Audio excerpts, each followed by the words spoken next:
ഇന്ന് embroidery hoop വെച്ചിട്ടുള്ള ഒരു ക്രിസ്മസ് ഡെക്കർ സെറ്റ് ചെയ്യാം. Episode 2 of DIY Christmas decor series. Very സിമ്പിളാണ്. ചെറിയ സൈസ് എംബ്രോയ്ഡറി ഹൂപ്പ് എടുത്തിട്ട് ഒരു ജൂട്ടിൻ്റെ ക്ലോത്തും പിന്നെ ഒരു പേപ്പർ പീസും കട്ട് ചെയ്ത് ഹൂപ്പിൻ്റെ ഉള്ളിൽ ഒരു പോക്കറ്റ് പോലെ സെറ്റ് ചെയ്തെടുക്കണം. ജൂട്ടിൻ്റെ ക്ലോത്ത് ഇല്ലെങ്കിൽ ജസ്റ്റ് നമ്മളുടെ ഈ ബ്രൗൺ കളറിലെ പേപ്പർ ആയാലും മതി. ഇത് ഞാൻ പേപ്പർ ബാഗ് കട്ട് ചെയ്തെടുത്താണ്.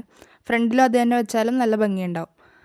അപ്പോൾ അത് വെച്ച് സെറ്റ് ചെയ്തതിന് ശേഷം ഇതിനകത്ത് കുറച്ച് ലീവ്സ് വെക്കണം.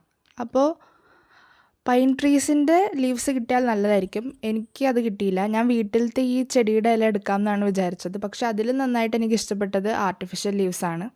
അപ്പോൾ ലീവ്സ് നന്നായിട്ട് അറേഞ്ച് ചെയ്ത് കൊടുക്കുക. ലീവ്സ് നന്നായിട്ട് അറേഞ്ച് ചെയ്ത് വെച്ചതിന് ശേഷം കുറച്ച് ക്രിസ്മസ് ബെറീസും കൂടി ഇങ്ങനെ പല പല സ്ഥലത്തായിട്ട് വെച്ച് കൊടുക്കുക. ഇപ്പോൾ തന്നെ നല്ല ഭംഗിയുണ്ടല്ലേ കാണാൻ. ആ സ്ക്രൂവിൻ്റെ പോർഷൻ ഹൈഡ് ചെയ്യാനായിട്ട് ഒരു റെഡ് ബോ കൂടി കൊടുക്കാം. അപ്പോൾ ഇതാണ് ഫൈനൽ ലുക്ക്. എങ്ങനെയുണ്ട്? ഇതുപോലത്തെ കൂടുതൽ വീഡിയോസിനായിട്ട് ലൈക്ക് ആൻഡ് ഫോളോ.